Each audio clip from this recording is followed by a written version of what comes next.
قال المؤلف رحمه الله تعالى: الحديث الرابع عن أبي عبد الرحمن عبد الله بن مسعود رضي الله عنه قال: حدثنا رسول الله صلى الله عليه وسلم وهو الصادق المصدوق: إن أحدكم يجمع خلقه في بطن أمه 40 يوما نطفة، ثم يكون علقة مثل ذلك، ثم يكون مضغة مثل ذلك، ثم يرسل إليه الملك فينفخ فيه الروح، ويؤمر ب4 كلمات: بكتب رزقه وأجله وعمله وشقي أم سعيد.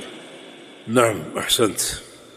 چوتھی حدیث ہے یہ آپ کی، جس کے راوی ابو عبد الرحمن عبداللہ بن مسعود رضی اللہ تعالی عنہ. ان کے مناقب تو بہت زیادہ ہیں، بس ایک مشہد اور ان کی منقبت بتا دیتا ہوں. صحابہ اس بات پر متفق تھے کہ عبداللہ جو ہیں کان اقرب النبی صلی اللہ علیہ وسلم ہدین بدلدن وسمتا، کہ عبداللہ بن مسعود رضی اللہ عنہ نبی علیہ السلام کے سب سے زیادہ مشابہ اور قریب تھے، ہر چیز میں، سارے افعال میں، سارے امور میں، ہر چیز میں نبی علیہ السلام کے سب سے زیادہ قریب کون تھے؟ عبداللہ بن مسعود رضی اللہ عنہ. اس کا معنی یہ ہے کہ تمام صحابہ عبادت میں اللہ کے پیغمبر کے پیروکار تھے، امور شرعیہ میں، امور دینیہ میں، مگر عبداللہ میں ایک زائد اہتمام یہ تھا کہ وہ امور جو عبادت نہیں ہیں ان امور میں بھی نبی علیہ السلام کی پیروی کی کوشش کرتے، بڑے غور سے دیکھتے کہ اللہ کے پیغمبر کیسے مسکراتے ہیں ویسے مسکراتے، بڑے غور سے دیکھتے کہ اللہ کے نبی کیسے چلتے ہیں ویسے چلتے، بڑے غور سے دیکھتے کیسے اٹھتے ہیں ویسے اٹھتے، کیسے مسکراتے ہیں ویسے مسکراتے. ان امور میں اطاعت نہیں ہے، ان کا شوق تھا، ان کا شوق تھا. اس سے آپ اندازہ کریں کہ نبی علیہ السلام کی اتباع کے کس قدر حریص تھے. اور یہ جذبہ اللہ کے بندوں قابل قدر. یہ بات یاد رکھیں کہ ہمارا دین جو ہے یہ دین اتباع ہے. اتباع کی طرف آ جاؤ، اتباع کی دعوت دو اپنے آپ کو، اپنے اہل خانہ کو، دوست و احباب کو، کہ نبی علیہ السلام کی خالص پیروی. جیسے کہ عبداللہ کا جذبہ کہ ان امور میں بھی نبی علیہ السلام کو دیکھتے جن امور میں آپ کی اطاعت فرض نہیں ہے. آپ کی طرح اٹھنا بیٹھنا چلنا پھرنا کھانا پینا مسکرانا، ان میں بھی آپ کی پیروی کرتے تھے. تبھی تو ان کا ایک مقام ہے بڑا منفرد. ایک دن مسواک توڑنے درخت پہ چڑھے.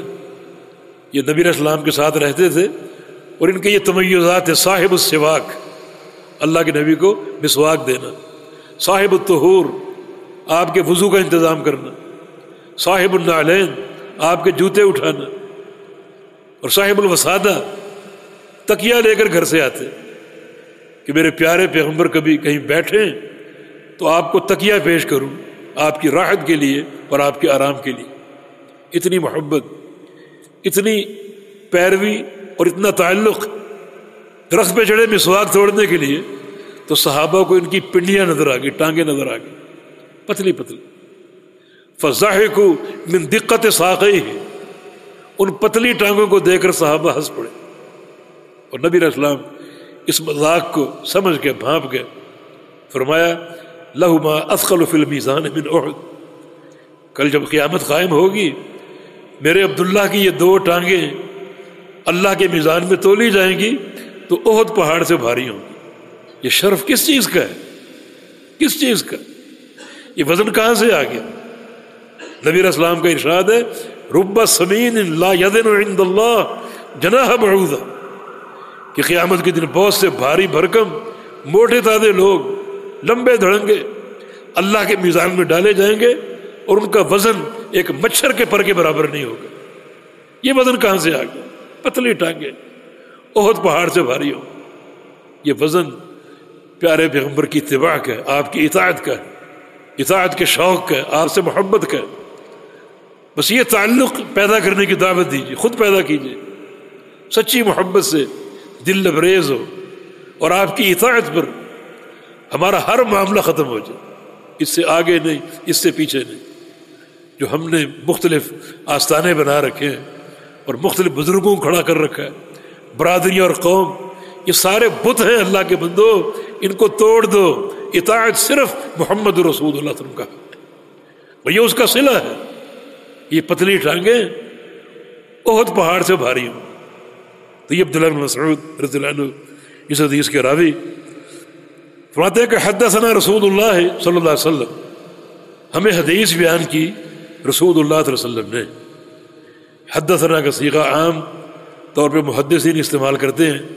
حدثنا اخبرنا یا سمعت فلان، کہ ہم نے سنا یا ہمیں حدیث بیان کی یا ہمیں حدیث کی خبر دی رسول اللہ صلی اللہ علیہ وسلم نے. وہ صادق المصدوق، اور آپ صادق ہیں اور مصدوق ہیں، صادق بھی ہیں اور مصدوق بھی ہیں. ان صادق فیما اخبر، جو بھی خبر آپ دیتے ہیں اس میں آپ سچے ہیں، جو بھی بات آپ کرتے ہیں اس میں آپ سچے ہیں. اور مصدوق بھی ہیں. مصدوق کا معنی سچے قرار دیے گئے ہیں اللہ تعالیٰ کی طرف سے. یہ ڈگری آپ کو حاصل ہے کہ آپ صادق اور مصدوق ہیں، سچے قرار دیے گئے ہیں. آپ کی ہر بات تصدیق شدہ ہے، ہر عمل آپ کا سچا ہے، آپ کی بیداری بھی سچ ہے، خواب بھی سچ ہے، بولنا بھی سچ ہے، خاموشی بھی سچ ہے. الصادق المصدوق. یہ تاکید کیوں استعمال کی جناب عبداللہ نے؟ اس لیے کہ جو آگے جو حدیث آ رہی ہے اس حدیث میں کچھ عجیب امور کا ذکر ہے، جن امور کی معرفت عمومی طور پہ کسی انسان کے بس کی بات نہیں. آج آپ کی سائنس نے ایسے آلات ایجاد کیے، ترقی کی ایسی منزل طے کی کہ ان آلات کی مدد سے وہ سائنس وہ خبر دینے میں کامیاب ہوئی. لیکن محمد رسول اللہ صلی اللہ علیہ وسلم نے آج سے 14 صدیاں پہلے وہ خبریں بیان فرما دیں، اور آپ کی ہر خبر سچ ہے، ہر خبر آپ کی سچ ہے اور حق ہے. وہ صادق المصدوق، سچے ہیں ہر خبر میں اور سچے قرار دیے گئے ہیں، سچے جانے گئے ہیں، تصدیق شدہ ہیں. آپ کو تصدیق حاصل ہے اللہ رب العزت کی طرف سے. حدیث کیا ہے؟ ان احدکم یجمع خلقہ فی بطن امہ 40 یوما نطفۃ، کہ تم میں سے ہر شخص کی ان احدکم یجمع جمع کی جاتی ہے، خلقہ اس کی خلق، اس کی پیدائش جمع کی جاتی ہے، فی بطن امہ ہی اس کی ماں کے پیٹ میں. کس طرح؟ 40 یوما نطفۃ، 40 دن نطفے کے طور پر، 40 دن نطفے کے طور پر ہر شخص کی خلق جو ہے، پیدائش جو ہے، وہ اس کی ماں کے پیٹ میں جمع کی جاتی. جمع سے مراد کیا ہے؟ متفرق نطفوں کو جمع کیا جاتا ہے، شوہر کا اور بیوی کا. انا خلقنا الانسان من نطفۃ امشاج، ہم نے انسان کو پیدا کیا ہے نطفہ امشاج سے، مختلف جو ہیں وہ مختلط نطفوں سے، نطفوں کو ملا کر شوہر کا اور بیوی کا. اس یجمع فرمایا کہ وہ خلق جمع کی جاتی ہے ان دو متفرق نطفوں کی بنا پر. خلق من ماء دافق یخرج من بین الصلب والترائب، کہ انسان کو نطفے سے پیدا کیا گیا جو نکلتا ہے سینے سے اور کمر سے. کمر سے اشارہ مرد کی طرف ہے، شوہر کی طرف، اور سینے سے اشارہ عورت کی طرف یا بیوی کی طرف. اس طرح یجمع بطور نطفہ ہر شخص کی پیدائش کو، اس کی خلق کو جمع کیا جاتا ہے رحم مادر میں 40 دن نطفہ کی شکل میں. یہ خبر آپ نے کیسے دے دی؟ اس خلاق نے خبر دی، اللہ رب العزت نے، جو ہر بندے کا خالق ہے. یہ صدیوں بعد سائنس نے ایسے آلات ایجاد کیے کہ ان تمام چیزوں کی معرفت حاصل ہوئی، مگر آج سے صدیوں پہلے رسول اللہ صلی اللہ علیہ وسلم نے اللہ تعالیٰ کی خبر دینے سے اور بتانے سے یہ تمام خبریں بیان فرما دی. اور ثم یکون علقۃ مثل ذلک، اور پھر وہی نطفہ علقہ بن جاتا ہے، مثل ذلک اتنی ہی تعداد میں، یعنی 40 دن نطفہ جو ہے وہ شکل تبدیل کرتا ہے اور علقہ بن جاتا ہے۔ علقہ سے مراد جمع ہوا گاڑھا خون، یہ دوسرا رنگ ہے، دوسرا طور ہے۔ خلقکم اطوارا، اللہ نے آپ کو مختلف اطوار میں پیدا کیا، مختلف اطوار۔ پہلا طور کیا ہے؟ 40 دن نطفے کی شکل میں۔ دوسرا طور کیا ہے؟ پھر 40 دن خون کے لوتھڑے کی شکل میں، خون یعنی گاڑھے اور جمے ہوئے خون کی شکل میں۔ پھر ثم یکون مضغۃ مثل ذلک، اور پھر اتنے ہی دنوں کی تعداد میں وہ جو جمع ہوا خون ہے وہ گوشت کا لوتھڑا بن جاتا ہے، مضغہ۔ مضغہ سے مراد یعنی اتنا سخت ہوتا ہے، ما یمزغ، جس کو چبایا جا سکے، مضغہ۔ پھر 40 دن کے لیے وہ مضغہ بن جاتا ہے، گوشت کا لوتھڑا بن جاتا ہے۔ ثم یرسل الیہ الملک، اب یہ 3 اطوار ہیں، یعنی 40 دن نطفہ اور 40 دن علقہ اور 40 دن مضغہ، یہ 120 دن ہو گئے۔ 120 دن پورے ہوتے ہیں تو ثم یرسل، پھر بھیجا جاتا ہے، الیہ، اس کی طرف، الملک، فرشتے کو۔ الملک یعنی جن سے ملک کوئی بھی فرشتہ، اللہ اس کو بھیجتا ہے۔ فینفخ فیہ الروح، اور وہ اس میں روح پھونکتا ہے۔ 120 دن کے بعد شکم مادر میں وہ جو مضغہ ہوتا ہے اور گوشت کی بوٹی ہوتی ہے، اللہ رب العزت اس میں فرشتے کو بھیج کر روح جو ہے وہ پھونکواتا ہے، اور فرشتہ اس میں روح پھونک دیتا ہے۔ روح کیا چیز ہے؟ جب یہ پھونکی جاتی ہے تو مردے میں ایک حرکت پیدا ہوتی ہے، جو بے جان چیز ہوتی ہے متحرک ہو جاتی ہے، اس میں حیات پیدا ہو جاتی ہے، اور روح کو نکال لیا جائے تو پھر وہ بے جان ہو جاتی چیز اور میت ہو جاتی ہے۔ ویسے روح کا نکلنا اس کی 2 صورتیں ہیں، ایک ہے بصورت موت، یہ قبض اکبر ہے، بڑا قبض، روح کا قبض کرنا بڑا، کہ روح قبض ہوئی بندہ مر گیا، اور ایک ہے بصورت نوم، نیند کی صورت میں بندے کو نیند آتی ہے، روح نکل جاتی۔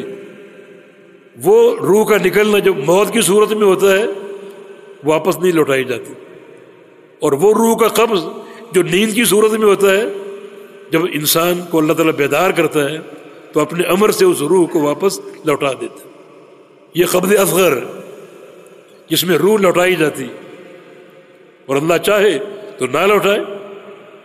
رسول اللہ صلی اللہ علیہ وسلم جب رات کو سونے کے لیے بستر پر آتے تو آپ ایک دعا پڑھا کرتے تھے، بسمک اللہم وضعت جنبی وبک ارفعہ، یا اللہ تیرے نام کے ساتھ اپنا پہلو جسم سے لگا رہا ہوں، اور تیرے نام کے ساتھ ہی صبح کو اٹھاؤں گا۔ اللہم ان امسکت نفسی فرحمہا وان ارسلتہا فاحفظہا، اے اللہ اگر تو نے میرے نفس کو روکے رکھا، جب نیند آئے گی یہ روح نکل جائے گی، اگر تو نے اسے روکنے کا فیصلہ فرما لیا، روکنے کا فیصلہ، تو فرحمہا، پھر اس پر رحم کرنا، کیونکہ وہ موت ہوگی، اور مرنے کے بعد انسان سب سے زیادہ اپنے رب کی رحمت کے سہارے کا محتاج ہوتا ہے، پھر اس پر رحم فرمانا۔ وَإِنْ أَرْسَلْتَهَا، اور اگر واپس لوٹا دیا تو فاحفظھا، پھر اس کی حفاظت فرمانا۔ تو نیند کی صورت میں بھی روح قبض ہو جاتی ہے، اللہ چاہے تو لوٹا دے اور چاہے نہ لوٹائے۔ کئی لوگ نیند میں جو ہے وہ موت کی وادی میں چلے جاتے ہیں، تو یہ روح ہے، روح کا معاملہ۔ روح کے تعلق سے ہمیں اتنی خبر دی گئی ہے کہ قل الروح من امر ربی، یہ میرے رب کا امر ہے، بس اس سے آگے پیچھے کچھ نہیں۔ وما اوتیتم من العلم الا قلیلا، تمہیں اس تعلق سے بہت تھوڑا علم دیا گیا، بس رب کا امر ہے، یہ بات تم نوٹ کر لو، اللہ کا امر ہے، باقی روح کی حقیقت کو اور اس کی کیفیت کو کوئی نہیں جانتا۔ تمہارے سامنے کچھ امور ہوتے ہیں، ایک انسان نیند میں جب پہنچ جاتا ہے تو اس کے جسم سے روح نکل جاتی، جب اٹھتا ہے تو لوٹا دی جاتی. اس کا معنی یہ ہے کہ روح میں بڑا تیز نفوذ ہے، تیزی سے جسم میں داخل ہو جاتی ہے کہ ایک انسان ایک حرکت سے بیدار ہو جاتا ہے، اور بیداری کا معنی روح اس میں لوٹا دی جاتی. تو یہ نفوذ بہت ہی تیز ہے. یہ کچھ امور ہمارے سامنے. باقی روح کا جسم بھی ہے، ہمیں نظر نہیں آتا، جسم بھی ہے. یہ نظر کب آئے گا؟ وہ جو نبی علیہ السلام کی حدیث ہے، جب موت کی صورت میں روح قبض ہوتی ہے تو آنکھیں روح کا تعاقب کرتی. اس لیے فرمایا کہ آنکھوں کو بند کر دو. جب جان نکلتی ہے تو میت کی آنکھوں کو بند کر دو، وہ روح کا تعاقب کرتی. تو تعاقب کرنے کا معنی یہ ہے کہ انہیں روح دکھائی دے رہی، اللہ ان کو دکھاتا ہے، ہمیں نظر نہیں آتی. باقی اس کی حقیقت اور کیفیت اللہ کے علم میں ہے. یہ نفخ روح 120 دن پورے ہوتے ہیں تو اللہ فرشتے کو بھیجتا ہے اور وہ اس میں روح پھونکتا ہے، اور وہ جو گوشت کی ایک بوٹی تھی اس میں حیات پیدا ہوتی ہے اور حرکت جو ہے وہ پیدا ہوتی. بھئی عمر باربع کلمات، پھر وہ 4 کلمات کا حکم دیا جاتا ہے فرشتے کو. حکم دینے والا کون ہے؟ اللہ رب العزت. اللہ تعالیٰ فرشتے کو 4 چیزوں کا حکم دیتے ہیں. بکتب رزق ہی، اس کا رزق لکھو، وہ اجل ہی، اور اس کی عمر لکھو، کتنا جیے گا. وہ عمل ہی، اور اس کا عمل لکھو، کیا عمل کرے گا. وہ شقی ام سعید، اور یہ بھی لکھو کہ یہ سعید ہوگا یا شقی ہوگا. شقی کا معنی بدبخت اور محروم، اور سعید کا معنی نیک بخت، کامیاب. شقی کا معنی ناکام، محروم، جہنمی، اور سعید کا معنی جنتی، نیک بخت اور کامیاب. یہ بھی لکھو. یہ 4 چیزیں ہو گئی، رزق، عمر اور عمل. اور شقی ام سعید، یہ عمل سے شقی اور سعید واضح ہو جانا چاہیے، لیکن عمل کے بعد اس کے ذکر کے کیا مقصد ہے؟ شقی ام سعید، یہ نیک بخت ہوگا یا بدبخت ہوگا، صالح ہوگا یا طالع ہوگا. وہ بات آگے واضح ہو رہی ہے، کیونکہ آگے یہ بات صراحت سے آ رہی ہے کہ خالی عمل کافی نہیں ہے، بلکہ ہر انسان کی نجات کا محور اس کا خاتمہ ہے. کہ خاتمہ کس چیز پر ہوتا ہے؟ زندگی پر ایک عمل تو کرتا ہے، نیک یا برا، مگر اللہ رب العزت اس کا خاتمہ، اس کی موت کس عمل پر لاتا ہے وہ فیصلہ کرتی. تو اس وقت وہ کیا ثابت ہوگا؟ شقی ثابت ہوگا یا سعید ثابت ہوگا؟ نیک بخت ثابت ہوگا یا بدبخت ثابت ہوگا؟ یہ 4 چیزیں اللہ تعالیٰ فرشتوں کو لکھوا دیتا ہے، اور یہ لکھنا لوح محفوظ کے مطابق ہوتا ہے. ہر انسان کی تقدیر لکھی ہوئی لوح محفوظ میں موجود ہے. آج اس لوح محفوظ کی یہ 4 چیزیں منتقل کی گئی فرشتے کی طرف کہ 4 چیزیں اس کے بارے میں نوٹ کر لو اور لکھ لو. ورنہ جو کچھ آج فرشتے کو بتایا گیا وہ لوح محفوظ میں موجود ہے، اور آج کی کتابت لوح محفوظ کے خلاف نہیں ہے. ان اللہ کتب مقادیر الخلائق قبل یخلق السماوات والارض ب50,000 سنہ. اللہ تعالیٰ نے آسمانوں اور زمینوں کی بھی پیدائش سے 50,000 سال پہلے تمام خلائق کی تقدیر لکھ دی. وہ لکھی ہوئی ہے اور لوح محفوظ میں موجود ہے. آج نفخ روح کے بعد جو فرشتے کو خبر دی گئی ان 4 امور کی، وہ خبر وہی ہے جو لوح محفوظ میں موجود ہے. پڑھ لیجیے.